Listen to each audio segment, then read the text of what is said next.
నిత్య ప్రేమతో నన్ను ప్రేమించెను, నిత్య ప్రేమతో నన్ను ప్రేమించెను. ప్రార్థన చేసుకుందాం. మహాగణుడు అయిన మా కన్న తండ్రి, సమస్తమును సృష్టించిన ఆయన, ఈ ముల్లోకాలను పరిపాలిస్తూ నీ పిల్లలుగా నీ కొరకు బ్రతకగలిగే భాగ్యాన్ని నాయన మాకు అనుగ్రహించారు. తండ్రి అని నిన్ను పిలుచుకుంటూ నాయన ఎంతగానో మేము సంతోషిస్తున్నాం. శాశ్వత ప్రేమను కార్యక్రమం ద్వారా నీ వాక్కులను నేర్చుకొనగలడానికి నాయన నీ సహాయాన్ని మాకు అనుగ్రహించండి. తండ్రి, దీనుడిని నీ దాసుడనైనా నన్ను బలపరచండి. శక్తి కలిగిన నీ మాటలు చెప్పగలిగే సామర్థ్యాన్ని అనుగ్రహించండి. వింటున్న నీ పిల్లలకు కూడా నాయన వివేచనను అనుగ్రహించి మా హృదయాలలో నీ వాక్కులను ఫలింపచేయమని కోరుకుంటూ క్రీస్తు నామం నీ ప్రార్థన అడిగి వేడుకొనుచున్నాము తండ్రి, ఆమేన్. ప్రేమన దేవుని వర్లారా, దేవుని మహాకృపను బట్టి, ఆయన ఉచితమైన ప్రేమను బట్టి పరలోకమందున్న కన్న తండ్రిని స్తుతిస్తూ క్రీస్తు పేర కృతజ్ఞతాస్తుతులు చెల్లించుచున్నాను. దేవుని పిల్లలైన మీ అందరికీ కూడా క్రీస్తు పేర శుభములు, వందనములు తెలియజేసుకుంటూ, పరిశుద్ధ గ్రంథంలో వ్రాయబడిన కొన్ని మాటలను మనం అందరము కలిసి ధ్యానించడానికి ప్రయత్నం చేద్దాం. పరిశుద్ధ గ్రంథంలో వ్రాయబడిన ప్రతి మాట దేవుడు మన కొరకు పరిశుద్ధాత్మ ప్రేరణతో వ్రాయించిన మాటలు. మన ఆలోచనతో చదువుతున్నప్పుడు దేవుని ఆలోచనలు మనం అర్థం చేసుకోలేం. మన తలంపులు వేరు, దేవుని తలంపులు వేరు. ఇప్పటికే పరిశుద్ధ గ్రంథాన్ని తమ ఆలోచనతో చదువుతూ తమకు తోచినట్లుగా అర్థం చేసుకొని ఈరోజు ప్రశ్నల రూపంలో అడుగుతున్నవారు ఎక్కువ. కానీ దేవుని ఆలోచనలకు వెళ్ళి అర్థం చేసుకోవడానికి ప్రయత్నం చేస్తే పరిశుద్ధ గ్రంథంలో ఉంటున్న ప్రతి మాట మనల్ని ఎప్పుడూ జీవింపజేస్తూనే ఉంటుంది. అందులో ఒక అంశాన్ని ఈరోజు మనమందరము కలిసి ఆలోచించినట్లయితే, ప్రారంభంలోనే దేవుడు హేబేలు బలిని స్వీకరించి కయ్యను అర్పణను స్వీకరించలేదు అన్న సంగతి మనందరికీ తెలుసు. హేబేలు బలిని ఎందుకు స్వీకరించాడు అని చాలామందికి అర్థం కాక, దేవుడికి బలి అంటే ఇష్టం, హేబేలు తన మందలో ఒక శ్రేష్టమైన దానిని ఇచ్చాడు గనుకనే దేవుడు స్వీకరించాడు అని, బలి అనేది దేవునికి ఇష్టం గనుక హేబేలును అంగీకరించాడు అని భావిస్తుంటారు ప్రేమన వారలారా. దాన్ని సమర్థిస్తూ కూడా పరిశుద్ధ గ్రంథంలో కొన్ని మాటలు మనకు చూపెట్టడానికి ప్రయత్నం చేస్తుంటారు. దేవునికి బలి ఇష్టమా? అలాగైతే పాత నిబంధన గ్రంథంలో దేవుడు బలిని కోరుతున్నట్లుగా మనం చూడగలం. ఆ బలిని ఎందుకు కోరుతున్నాడు? ఆ బలిలో దేవుడు దేనిని చూస్తున్నాడు? ఇవన్నీ చాలా జాగ్రత్తగా మనం ఆలోచించవలసిన అంశాలు ప్రేమన వారలారా. మొదటిగా ఆదికాండము 4వ అధ్యాయము 4వ వచనం. హేబేలు కూడా తన మందలో తొలుచూలు పుట్టిన వాటిలో క్రొవ్విన వాటిని కొన్ని తెచ్చెను. యెహోవా హేబేలును అతని అర్పణను లక్ష్యపెట్టెను. ముందుగా హేబేలును అతని అర్పణను. ముందు హేబేలును చూశాడు, తర్వాత హేబేలు అర్పణను చూశాడు. దేవునికి ముందుగా హేబేలు నచ్చాడు. హేబేలు నచ్చినప్పుడు హేబేలు ఏది ఇచ్చినా నచ్చుతుంది. మరి హేబేలు నచ్చడానికి గల కారణం ఏంటి అని ఆలోచించగలిగితే, విశ్వాసమును బట్టి హేబేలు కయ్యను కంటే శ్రేష్టమైన బలి అర్పించెను అని రాయబడింది. అంటే దేవుడు విశ్వాసాన్ని చూశాడు, ఆ విశ్వాసాన్ని బట్టి బలిని స్వీకరించాడు అని మనకు అర్థమవుతుంది. ఇంకా పరిశుద్ధ గ్రంథంలో కాస్త ముందుకు వెళ్ళి మనం ఆలోచించగలిగితే, సమూయేలు మొదటి గ్రంథము 7వ అధ్యాయము 9వ వచనం. సమూయేలు పాలు విడువని ఒక గొర్రెపిల్లను తెచ్చి యెహోవాకు సర్వాంగ బలిగా అర్పించి ఇశ్రాయేలీల పక్షమున యెహోవాను ప్రార్థన చేయగా యెహోవా అతని ప్రార్థన అంగీకరించెను. దేవుడు ఎప్పుడు ప్రార్థన విన్నాడు అంటే, సర్వాంగ బలిని అర్పించిన తర్వాత ప్రార్థన విన్నాడు. అంటే దేవుడు ప్రార్థన వినాలి అంటే సర్వాంగ బలిని తప్పనిసరి అర్పించాలా? దేవునికి బలి అంటే ఇష్టం గనుకనే ముందు ఆయన ఇష్టాన్ని నెరవేర్చిన తర్వాతనే మన ప్రార్థన వింటాడు అని చాలామంది అపోహపడుతుంటారు. కానీ ఈ సందర్భాన్ని కూడా మనం చాలా జాగ్రత్తగా ఆలోచించాలి. ప్రారంభంలో హేబేలును అతని బలిని లక్ష్యపెట్టినట్లుగా ముందు హేబేలును చూస్తున్నాడు. ఆ తర్వాత బలిని స్వీకరించాడు. అది ఎలా మనం అర్థం చేసుకోగలిగాము? ఈ మాటలో కూడా మనం చాలా జాగ్రత్తగా ఆలోచించగలిగితే దేవుడు ఏదో బలి ఇచ్చినందుకు దేవుడు సంతోషపడుతూ ప్రార్థన వినలేదు ప్రేమన వారలారా. దేవునికి మనిషి కావాలి. మనిషి కంటే ముఖ్యమైనది బలి కానే కాదు ప్రేమన దేవుని పిల్లలారా. మరి ఇక్కడ బలి అర్పించిన తర్వాత ప్రార్థన విన్నట్టుగా ఉంది. మరి బలి ఇస్తేనే దేవుడు ప్రార్థన వింటాడంటే కానే కాదు. దేవుడు బలుల గురించి మాట్లాడుతున్న మాటలను మనం చూడగలిగితే యెషయా గ్రంథము 1వ అధ్యాయము 11వ వచనాన్ని దయచేసి చూడండి.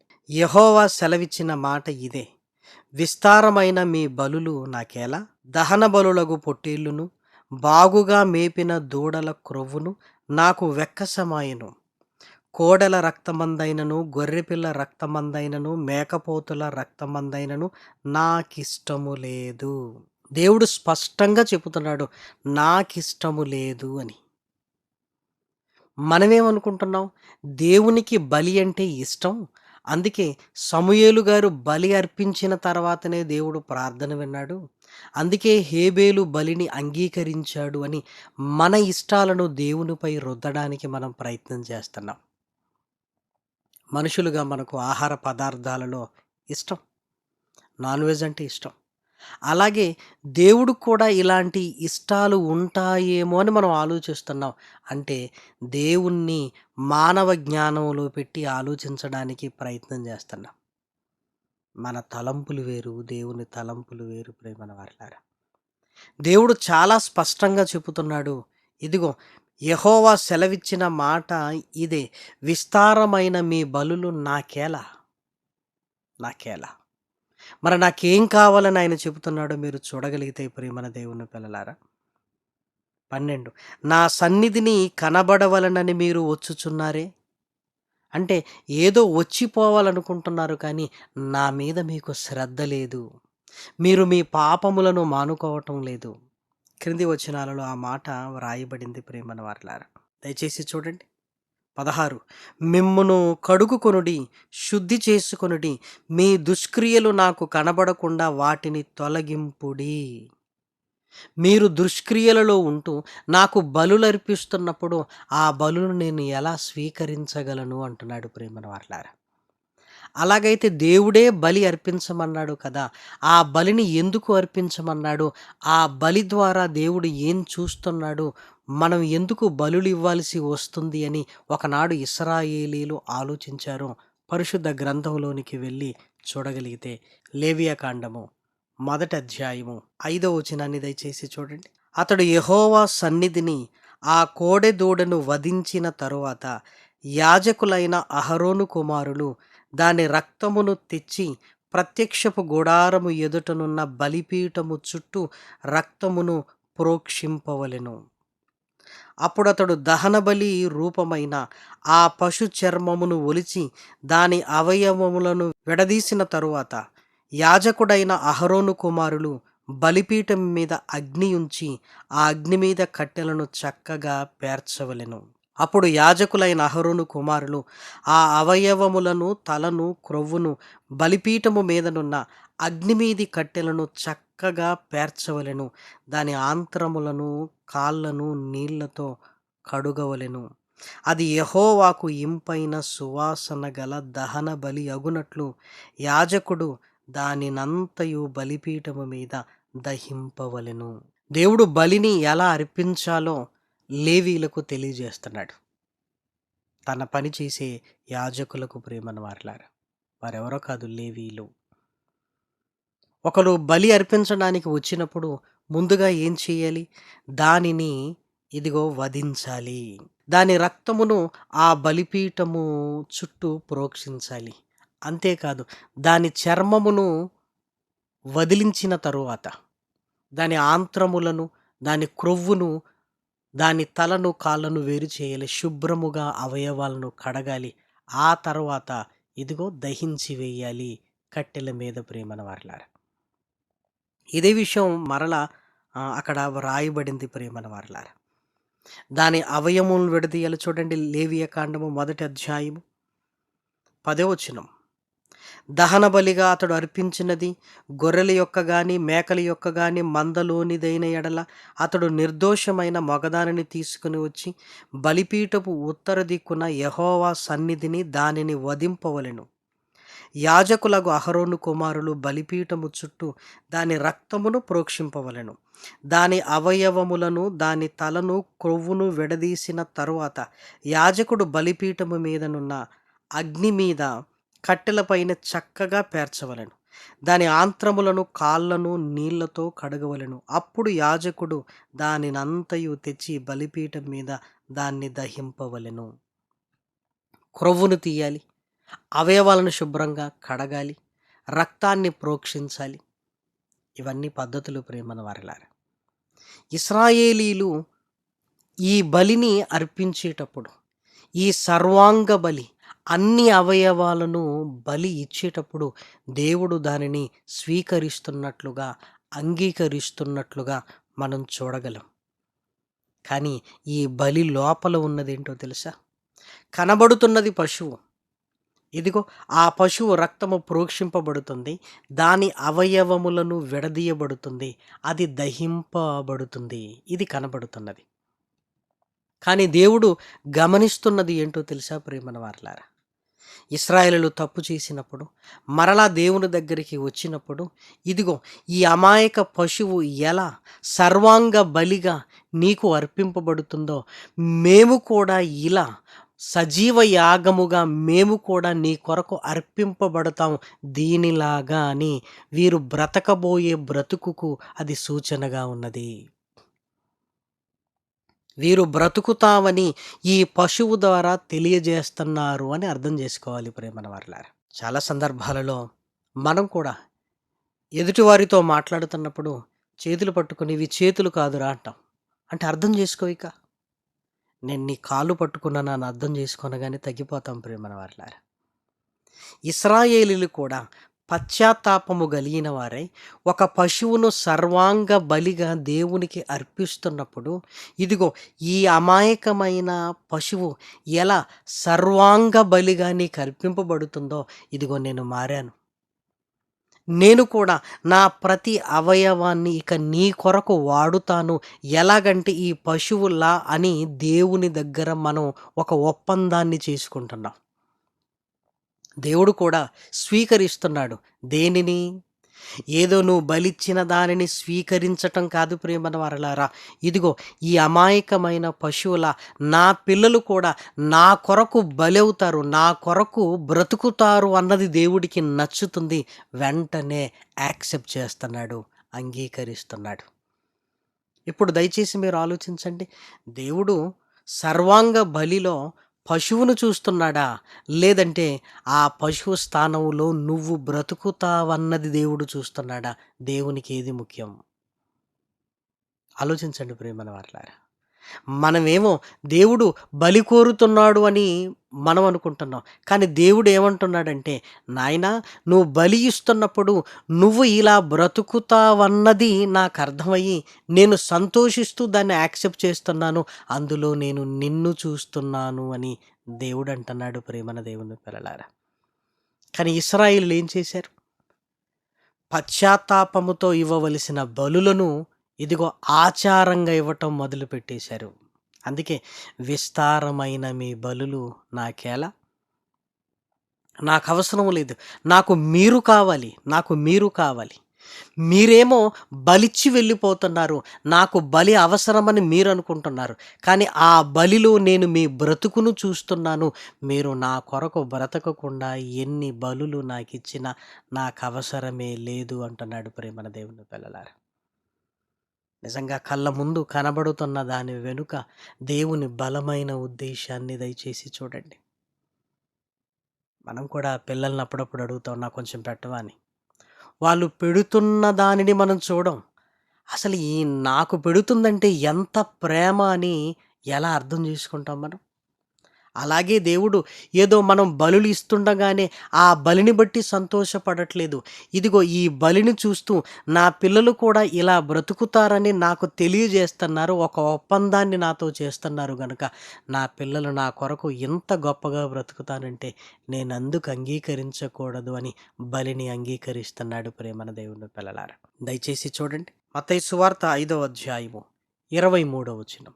కావున నీవు బలిపీఠమునొద్ద అర్పణము అర్పించుచుండగా నీ మీద నీ సహోదరునికి విరోధమేమైనను కలదని అక్కడ నీకు జ్ఞాపకము వచ్చిన ఎడల అక్కడ బలిపీఠము ఎదుటనే నీ అర్పణము విడిచిపెట్టి మొదట వెళ్ళి నీ సహోదరునితో సమాధానపడుము.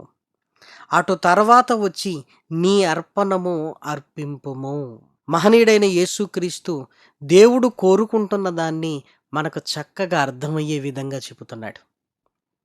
నీవు బలిపీఠమునొద్ద అర్పణం అర్పిస్తున్నావు. నా సహోదరుని మీద నేను విరోధంగా ఉన్నాను అని నీ జ్ఞాపకం వచ్చింది.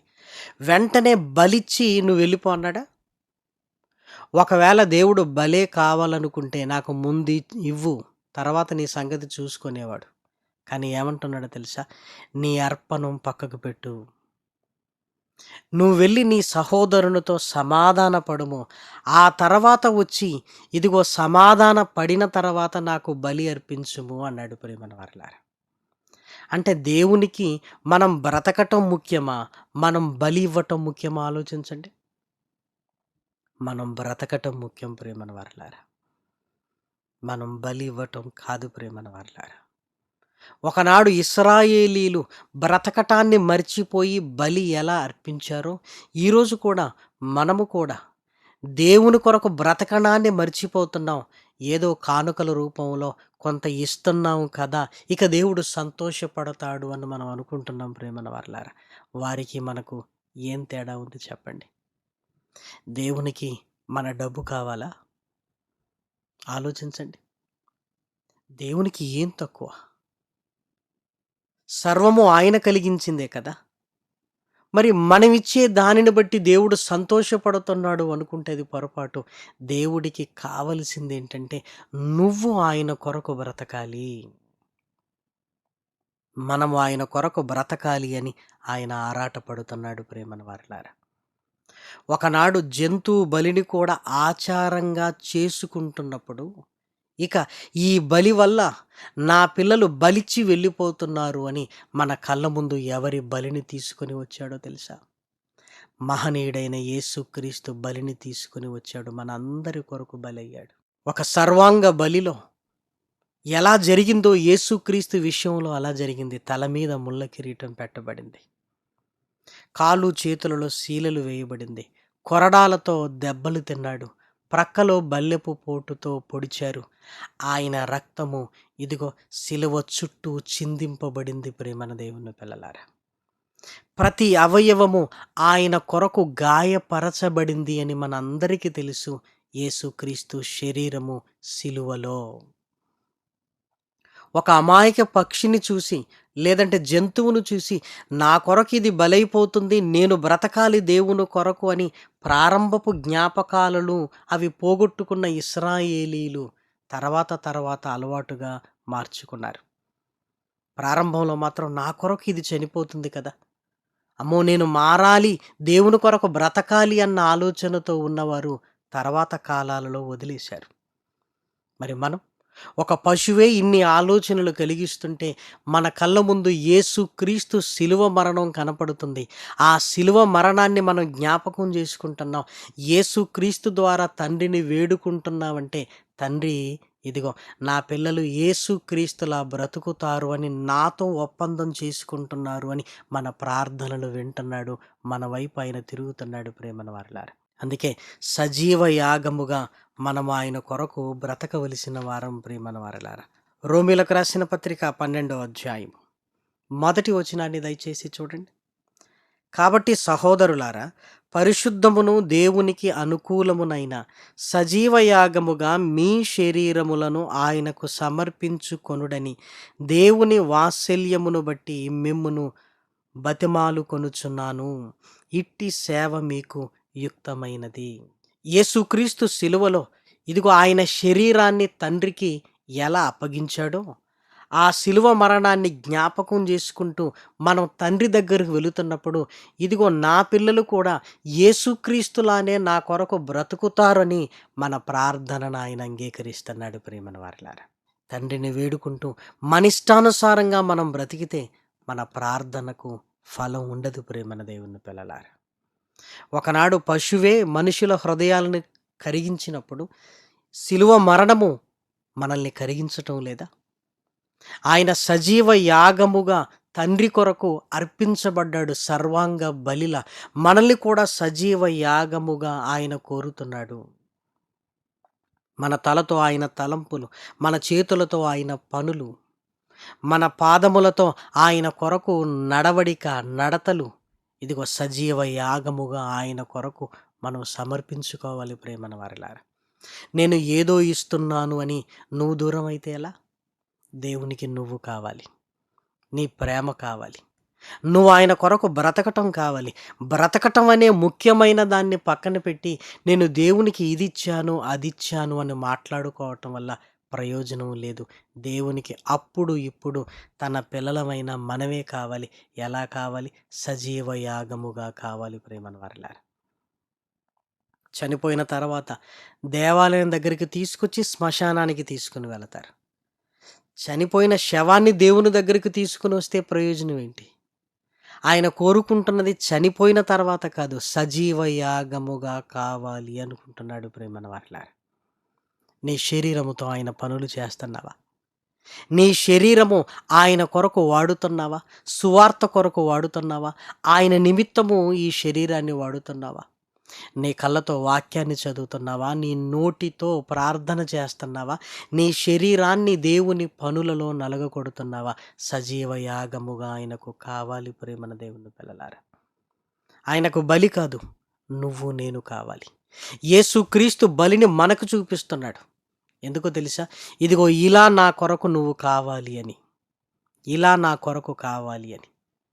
మనము కూడా యేసుక్రీస్తు శిలువ యాగాన్ని చూసి తండ్రి దగ్గరికి వస్తూ, నాయన నీ కొరకు నేను బ్రతుకుతాము అని మనం మాట్లాడుతున్నప్పుడు, నా కుమారుడు యేసుక్రీస్తులా బ్రతుకుతానంటున్నాడు అని మన ప్రార్థనని అంటున్నాడు ప్రేమన దేవుని పిల్లలారా. కాబట్టి మన ఇష్టాలను దేవునిపై రుద్దటానికి వీల్లేదు.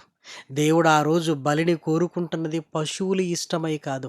అయినా ఒకవేళ అదే ఇష్టం ఉంటే, నీ బలి నాకు వద్దు, ముందు వెళ్ళి నీ సహోదరునితో సమాధానపడు అని ఎందుకంటాడు?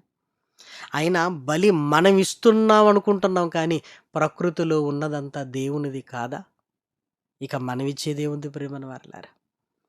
కాబట్టి మన బ్రతుకును సరిదిద్దుకోవాలి ప్రేమన వారలారా. యేసుక్రీస్తు శిలువలో బలి అయిన ఆ బలియాగాన్ని జ్ఞాపకం చేసుకుంటూ, నేను కూడా నీ కొరకు బ్రతుకుతాను అని తండ్రితో ఒక బలమైన ఒప్పందాన్ని మనం చేసుకొని తండ్రిని అడిగితే మన ప్రార్థన వెంటాడు ప్రేమన వారలారా.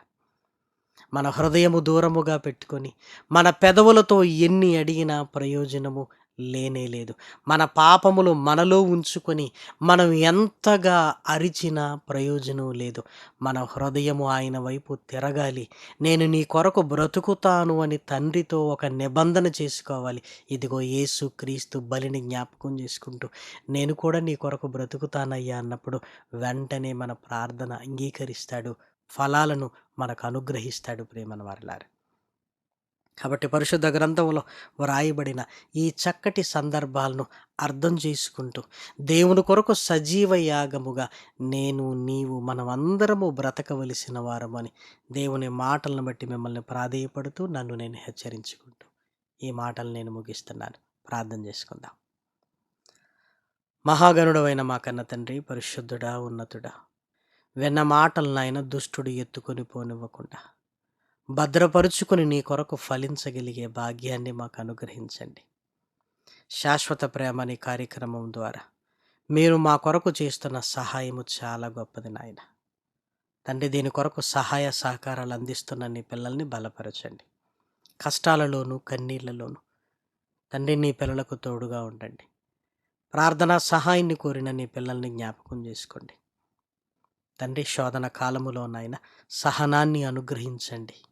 దుష్టుణ్ణి గెలవగలిగే భాగ్యాన్ని నాయన నీ పిల్లలమైన మా అందరికి అనుగ్రహించండి. తండ్రి, నీ వాక్యపు బలాన్ని, శక్తిని అనుగ్రహించి మమ్మల్ని ముందుకు తీసుకుని వెళ్ళమని బ్రతిమలాడుతూ ప్రాధేయపడుతూ ఈరోజు నీవు అందించిన సహాయానికై నిన్ను స్తుతిస్తూ నిన్ను గనపరుస్తూ క్రీస్తు నామం నీ ప్రార్థన అడిగి వేడుకొనుచున్నాము తండ్రి.